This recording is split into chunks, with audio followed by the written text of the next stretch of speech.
घर का काम तो बहुत ज़्यादा मुश्किल होता है, मुझसे नहीं होता, मुझसे नहीं सँभाले जाते बच्चे, मुझसे ये वाला काम नहीं होता, मुझसे वो वाला काम नहीं होता।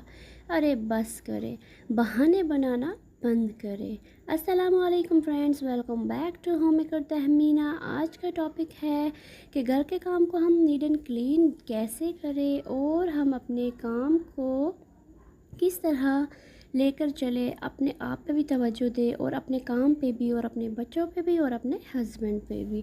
तो हमें ये सब संभालना बहुत ज़्यादा मुश्किल लगता है, जबकि ये मुश्किल नहीं है, बट हमें ये बहुत मुश्किल लग रहा होता है। तो क्योंकि हम काम को ना अपने सर पर सवार कर लेते हैं, हमें काम को अपने सर पर सवार नहीं करना चाहिए। तो हमें क्या होता है कि हम इस सोच में पड़ जाते हैं कि ये वाला काम कैसे होगा और वो वाला काम कैसे होगा, क्योंकि हम इकट्ठे ही सारा काम करना शुरू कर देते हैं। तो हमें ऐसा नहीं करना चाहिए, हमें वन बाय वन काम करना चाहिए। पहले एक काम ख़त्म हो जाए, उसके बाद दूसरा शुरू करें, उसके बाद तीसरा शुरू करें। आप इकट्ठे सारा काम नहीं कर सकते। देखिए, मल्टीटास्किंग तो किचन में चलती है, बट ये रूम में, वॉशरूम में, ऐसी जगहों पर नहीं चलती, क्योंकि मल्टीटास्किंग सिर्फ किचन में ही होती है। चाहे तो आप आज़मा कर देख लें। अगर रूम में हम झाड़ू मार रहे हैं तो हमें झाड़ू ही मारना है वहाँ पर। तो हम वहाँ मल्टीटास्किंग कैसे करें? अगर हम किचन में कुकिंग कर रहे हैं तो जब तक प्याज गोल्डन हो गए तब तक हम दूसरा काम कर सकते हैं, जब तक टोमेटो में रेड कलर आए तब तक हम दूसरा काम कर सकते हैं। तो ये सब काम बहुत इजी है। अगर आप अपने सर पर इन कामों को सवार ना करें, थोड़ा रिलैक्स हो जाए, रिलैक्स होकर सोचें कि आपने काम को कहाँ से स्टार्ट करना है, कैसे करना है, तो वन बाय वन करके आप अपना काम किया करें और किचन को साथ साथ नीट एंड क्लीन ज़रूर किया करें। तो साफ़ साफ़ रखने से क्या होता है, साथ में जैसे कि आप कोई काम कर रहे हैं, अभी जैसे मैंने ये कुकर अपना गैस पे रखा हुआ है, तो मैंने यहाँ पे ऑनियन चॉप कर लिए थे, ठीक। उसके बाद मैंने यहाँ पे टोमेटो काट लिए थे जिसके कि मेरे को प्योरी बनानी थी। यहाँ पर मैंने ही साथ ये मिक्सर में डाल दिए थे। तो मैं टमाटर को वैसे काट के भी डालती हूँ, बट मैंने सोचा कि आज मैं प्योरी बनाकर डाल दूँ। तो आज मैं बना रही थी लौकी की सब्ज़ी अपने स्टाइल में। देखिए, हर एक का मतलब अपना अपना तरीका होता है बनाने का। तो आपको जैसे अच्छा लगता है आप वैसे बनाएं। मैं ये नहीं कह रही कि आप मेरे तरीके से बनाएं, मैं बस आपके साथ अपनी रेसिपी शेयर करना चाह रही थी। तो यहाँ प्याज में मैंने डाल दिया था ज़ीरा पाउडर और इसको मैंने छोड़ दिया था जब तक कि ये गोल्डन ब्राउन हो जाए। उसके बाद ये गोल्डन ब्राउन जब हो गए थे, मैंने यहाँ पे टोमेटो की प्यूरी इसमें ऐड कर दी थी। उसके बाद थोड़ा सा पानी डालना, बिल्कुल हल्का सा। उसके बाद रेड चिली पाउडर, हल्दी पाउडर और उसके बाद मैंने इसमें डाल दिया था थोड़ा सा मसाला। उसके बाद इसको थोड़ा सा हम हिला देंगे और इसको छोड़ देंगे जब तक कि टोमेटो में रेड कलर ना आ जाए, तब तक मैंने इसको छोड़ दिया था। तो मैंने कहा था ना कि किचन में हमेशा मल्टीटास्किंग किया करें। जब तक वो टोमेटो मेरे रेड कलर आ जाएगा उसमें, तब तक मैं यहाँ पे अपनी लौकी काट रही थी। तो इसको मैंने अच्छे से छील लिया था। छीलने के बाद फिर मैंने इसको ज़्यादा बारीक चॉप नहीं किए थे, मैंने इसको बिल्कुल जिस तरह मेरे हस्बैंड को पसंद है, मैंने उसी शेप में इसको काट लिया था। और फ्रेंड, आज बहुत ज़्यादा गर्मी भी थी, यहाँ पे बारिश का मौसम भी बताया हुआ था, बट वहीं धूप यहीं पे छाँव कुछ समझ नहीं आ रही थी, कुछ गुमा जैसा पड़ा हुआ है। तो बहुत ज़्यादा किचन में काम करती टाइम तो बहुत ही ज़्यादा गर्मी लगती है, बट क्या करें, काम तो हमें करना ही है। और आज बच्चों को छुट्टी भी थी स्कूल में, तो आज वो स्कूल भी नहीं गए, तो मंडे से उनके स्कूल भी लग जाएंगे, मंडे से वो स्कूल जाएंगे। तो यहाँ पे मैंने इसमें अपने लौकी डाल दिए थे। उसके बाद मैं इसको अच्छे से हिला दूँगी, इसको मिक्स कर दूँगी। उसके बाद इसमें मैंने हरा धनिया डाल दिया था। हरा धनिया डालने के बाद हम इसको थोड़ा सा, इसमें हम नमक डालेंगे और इसको हम ढक के रख देंगे। तो मैंने इसमें ज़्यादा नहीं, सिर्फ इसमें 3 सीटियाँ लगाई थी। और मैं बता नहीं सकती ये लौकी कितने टेस्टी बने थे। तो जब तक वहाँ पे मेरे लौकी तैयार हो गए, तो मैंने सोचा यहाँ पे मैं चावल चढ़ा देती हूँ, क्योंकि लौकी में मैंने हल्की सी तरी रखी थी, क्योंकि हम इसको चावल के साथ खाने वाले थे। तो मैं फुलके ज़्यादा पसंद नहीं करती हूँ, फुलके मैं अवॉइड ही करती हूँ, मैं ज़्यादा चावल ही खाती हूँ, मुझे चावल ही पसंद है। तो यहाँ पे मैं चावल को वॉश करके उसमें पानी डाल दिया था मैंने, और इसको मैं अब राइस कुकर में चढ़ा दूँगी। एंड फ्रेंड्स, मेरे व्लॉग्स को प्लीज़ लाइक एंड सब्सक्राइब ज़रूर किया करें। मैं हर वीडियो में बोलती हूँ कि मेरे चैनल को सब्सक्राइब करें, मुझे आपकी सपोर्ट की बहुत ज़्यादा ज़रूरत है। तो यहाँ पे मैंने अपने चावल चढ़ा दिए थे। और फ्रेंड, इतने काम होते हैं घर के, तो करने तो खुद ही है ना, कोई और तो करने नहीं आएगा ना। तो उसके बाद मैं चले गई थी ऊपर वाले रूम में। मुझे थोड़े से यहाँ पे कपड़े वॉश करने थे, बच्चे भी इसी रूम में खेल रहे थे। तो जो हमारा ऊपर वाला रूम है ना, उसमें बाथरूम हमारा अटैच है, तो वहाँ पे मैं कपड़े धो रही थी। तो बच्चों को मैंने बोलता, आप भी मेरी बिल्कुल नज़रों के सामने खेलो। अगर मैं इनको अपने से अलग रख दूँ ना, तो ये बहुत ज़्यादा तबाही मचा देते हैं, बहुत ज़्यादा चीज़ों का नुकसान भी करते हैं। तो यहाँ पे मैंने सोचा कि मैं वॉशरूम भी धो ही लेती हूँ अब एक ही साथ, क्योंकि फिर ऊपर नीचे करना ना मुझे बहुत ज़्यादा उसमें मुश्किल हो जाती है। नीचे वाले रूम से ऊपर, ऊपर वाले रूम से नीचे, तो मुझे बहुत उसमें दिक्कत हो जाती है। तो मैं जब ऊपर आती हूँ ना, तो ऊपर का मैं सारा काम ना मतलब इकट्ठे ही कर लेती हूँ।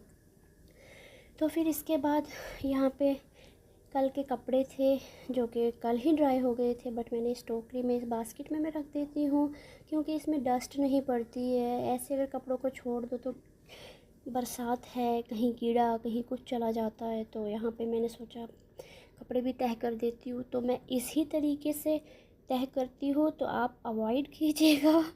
तो मैं इसी तरीके से तह कर देती हूँ।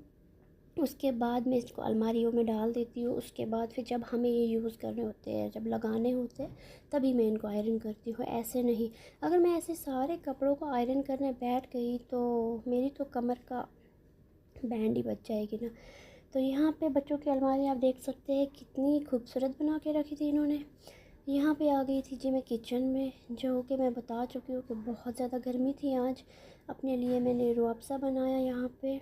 मुझे रूह अफ़ज़ा बहुत ज़्यादा पसंद है, जब भी मैं थक जाती हूँ तो यही पीती हूँ। इतनी प्यास मुझे लगी हुई थी यहाँ पे कि मैं रूह अफ़ज़ा में नींबू डालना भी भूल गई थी, सिर्फ रूह अफ़ज़ा ही पी लिया मैंने बना के। तो यहाँ पे उसके बाद जी मेरे बच्चों को लग गई थी भूख। तो बनाना मैं ज़रूर घर पे रखती हूँ, क्योंकि छोटे बच्चे हैं, कोई ना कोई फ्रूट ज़रूर होना चाहिए घर में, और कोई ना कोई बाकी खाने की चीज़ें भी रखनी चाहिए। तो मैंने सोचा इनको मैं बनाना शेक बना देती हूँ, ठंडे ठंडे दूध का। बहुत ज़्यादा गर्मी थी, बच्चों को ठंडा देना चाहिए बट हेल्दी देना चाहिए। इतना ठंडा भी नहीं देना चाहिए कि जैसे हमने कोल्ड ड्रिंक्स दे दी या ब्ला ब्ला ब्ला, बकवास चीज़ें बिल्कुल नहीं देनी। हमने अपने बच्चों को हमेशा हेल्दी चीज़ देनी है, और हेल्दी चीज़ ही देनी चाहिए। तो यहाँ पे मैंने मिक्सी को कर लिया था ऑन। यहाँ पे मैं बच्चों के लिए अब ये बना रही हूँ, और उनको मैं ये दे दूँगी, क्योंकि मुझे अभी बाकी और भी काम थे करने वाले। तो मेरे हस्बैंड भी आने वाले थे, तो मैंने सोचा उनके आने से पहले मैं बच्चों का काम ख़त्म कर लेती हूँ। उनके बाद फिर हम साथ में बैठकर लंच करेंगे।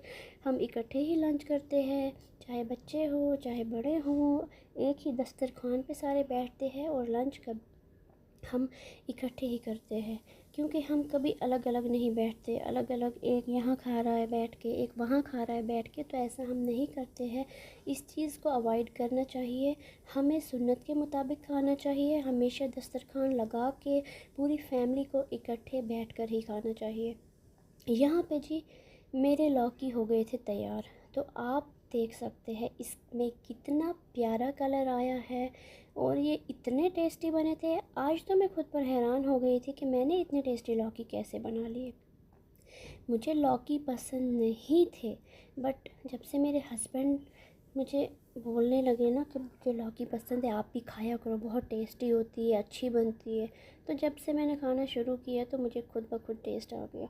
तो यहाँ पे हमने लंच कर लिया था, और लंच के बाद मैं ये बर्तन वॉश कर रही थी। यहाँ पे मैंने बर्तन वॉश कर लिए थे। उसके बाद जी फिर मैं डस्टबिन वगैरह साथ ही धो लेती हूँ। जब भी मैं डस्टबिन खाली करती हूँ ना, तो उसके बाद मैं ये ज़रूर धोती हूँ। तो हमारी गली में ही वो गाड़ी वाला आ जाता है गंद वाला।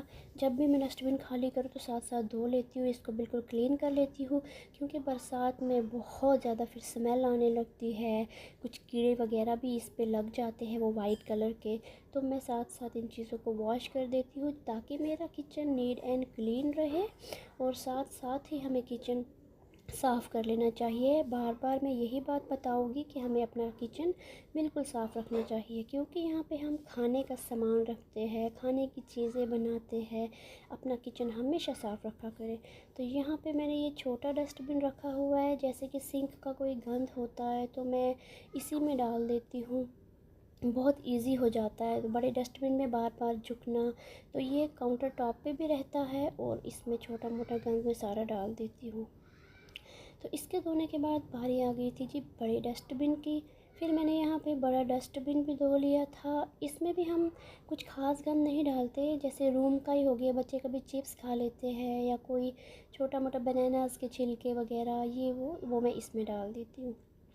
तो इसको भी मैंने अच्छे से वॉश कर लिया था यहाँ पे, क्योंकि बहुत बहुत बहुत ज़रूरी है सफाई रखना अपने घरों में। और एक काम आप ज़रूर किया करें, डस्टबिन कवर आप ज़रूर लगाया करें। अगर आप चाहते हैं कि आपका टाइम बचे और आपका ज़्यादा टाइम वेस्ट ना हो, डस्टबिन तो आपको फिर भी धोने ही हैं, बट कवर की वजह से क्या होगा, बहुत इजी रहेगा धोना और बिल्कुल गंदा नहीं होगा। और जब भी गाड़ी वाला आता है तो मैं ये उसमें इसका कवर निकाल के सिर्फ डाल देती हूँ और बहुत इजी रहता है। और ये वीडियो मैंने इसलिए बनाया था, मैं पहले भूल गई थी तो फिर मैंने सोचा बना लेती हूँ, क्योंकि आपको दिखाना बहुत ज़रूरी था। जिस स्पंज से मैंने इन डस्टबिन को वॉश किया था ना, तो वो स्पंज मैंने अलग कर दिया था। उसके बाद मैंने सोचा कि नहीं, इतने सारे जर्म्स होते हैं, तो मैंने यहाँ पे बर्तन वॉश करने के लिए एक अलग स्पंज रख लिया था। तो वो वाला मैंने दूसरा वाला डस्टबिन वगैरह के लिए ही रख लिया था। तो पहले भी मैं ऐसे ही करती थी, तो मैंने सोचा कि चलो आपके साथ भी शेयर कर लेती हूँ। और ये सालन बच गया था तो मैंने सोचा कि ये मैं रख लेती हूँ। ये रात को हमने डिनर में भी यही खाया था, उसके बाद भी ये बच गया था। तो फिर मैंने इसको एक बाउल में निकाल दिया था और इसको मैंने एक साइड पे रख दिया था। तो मैं रात को कोई भी बर्तन गंदा नहीं रख के सोती हूँ, मैं रात को सारे बर्तन वॉश करती हूँ, अपना किचन काउंटर बिल्कुल साफ़ कर देती हूँ, अपना गैस स्टोव सारा कुछ मैं साफ़ कर देती हूँ, क्योंकि मुझे साफ़ किचन हो ना तो मुझे रात को सुकून की नींद आती है। अगर मेरा किचन गंदा हो तो मुझे कुछ अजीब सी बेचैनी रहती है। यहाँ पे मैंने अपने गैस स्टोव को बिल्कुल साफ़ कर लिया था, देख सकते हैं आप। और मैंने यहाँ काउंटर टॉप पे जो एक्स्ट्रा पानी वगैरह गिरता है उसको भी मैंने साफ़ कर लिया था यहाँ पे। तो बहुत ज़्यादा मज़ा आ रहा था मुझे काम करते करते, बहुत ज़्यादा इंजॉय करती हूँ मैं, अपने आप को खुश रखती हूँ। अपने आप को खुश रखना बहुत ज़रूरी है, तो इन्हीं छोटी मोटी चीज़ों में अपनी खुशी ढूंढ लिया करें। तो खुशी के लिए ना आपको कोई बड़े बड़े सरप्राइज़ की ज़रूरत नहीं होती, बड़ी बड़ी चीज़ों की, बड़े बड़े मौक़ों की ज़रूरत नहीं होती। छोटी मोटी चीज़ों में अपनी खुशियाँ ढूंढ लेनी चाहिए आपको। तो यहाँ पे आप देख सकते हैं मैंने कितना क्लीन कर दिया था अपने किचन को। रात के टाइम आप ज़रूर अपना किचन क्लीन करके सोया करें। अल्लाह हाफ़िज़।